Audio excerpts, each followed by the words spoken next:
हरे कृष्णा दोस्तों, आज मैं आपके सामने एक नया टॉपिक लेकर आई हूँ और वो टॉपिक है हमें अपने चक्रास की हीलिंग कैसे करनी चाहिए और हमारी बॉडी में जो चक्रास होते हैं वो होते क्या हैं।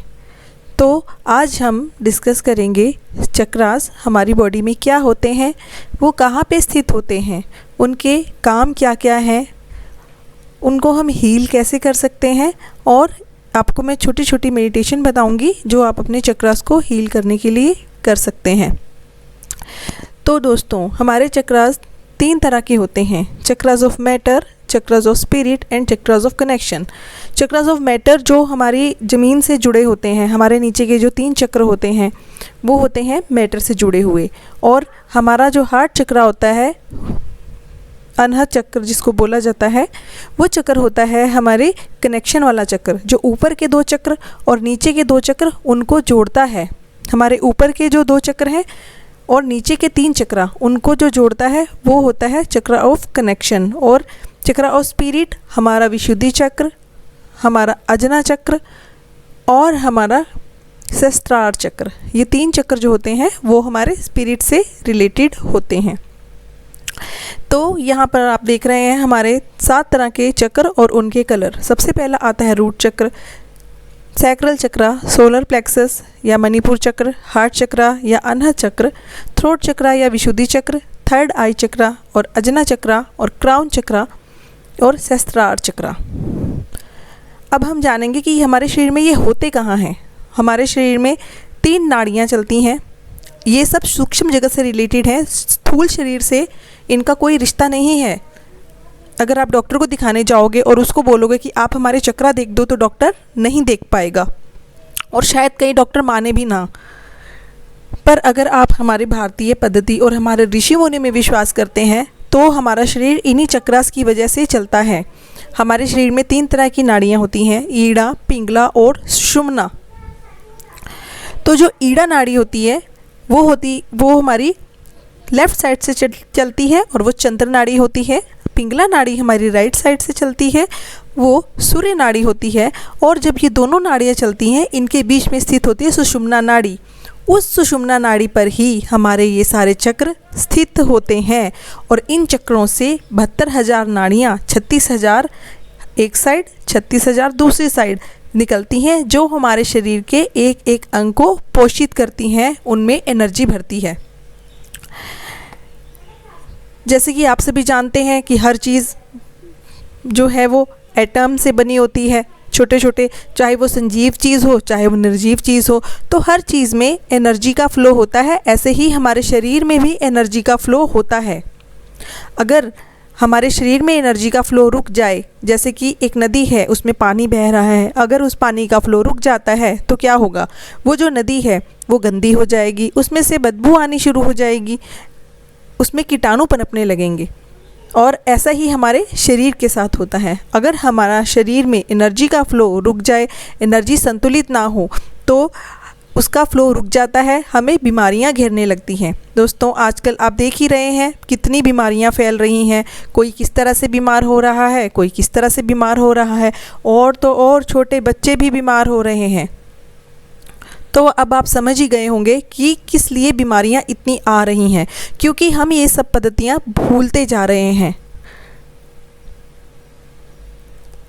जैसे कि यूनिवर्स में law of conservation of energy होता है। इसका क्या मतलब है, ना एनर्जी को बनाया जा सकता है, ना एनर्जी को ख़त्म किया जा सकता है। एनर्जी सिर्फ एक अपनी फॉर्म से दूसरी फॉर्म में बदल सकती है।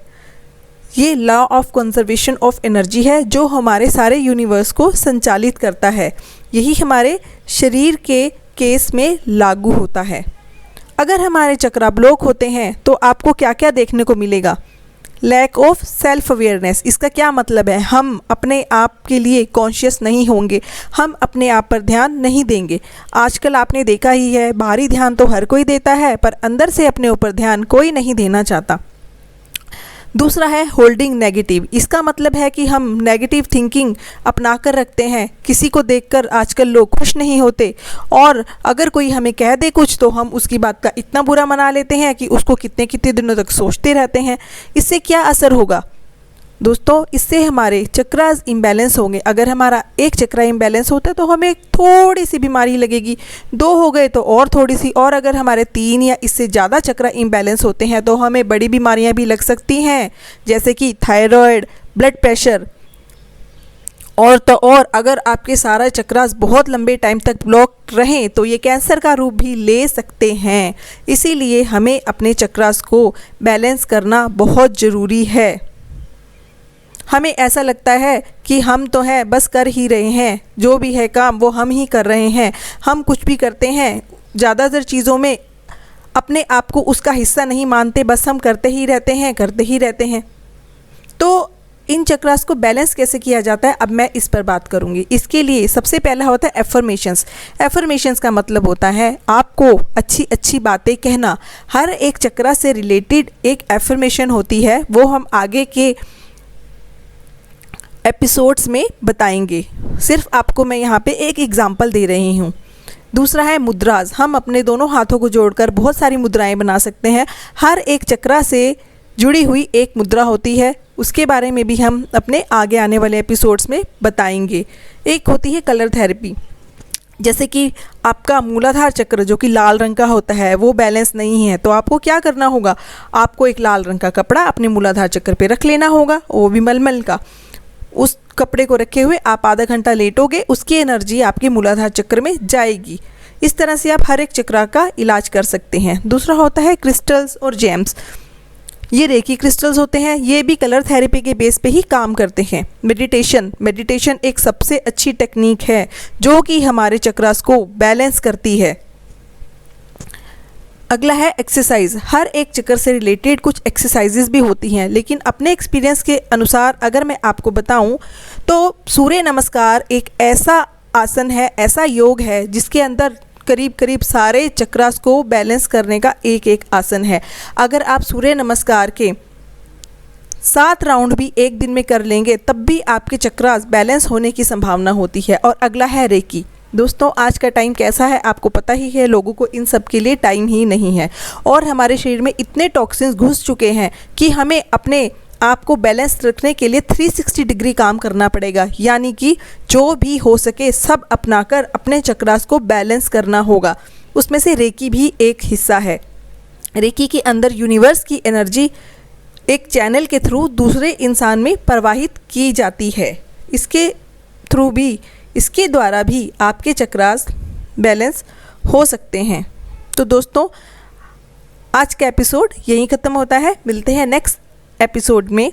अगर आपको मेरा ये एपिसोड पसंद आया हो तो प्लीज़ इसको आप लाइक कीजिए, शेयर कीजिए और सब्सक्राइब कीजिए। बहुत बहुत धन्यवाद। अगले एपिसोड्स में हम और चक्रास की जानकारी के साथ आपसे मिलेंगे। धन्यवाद।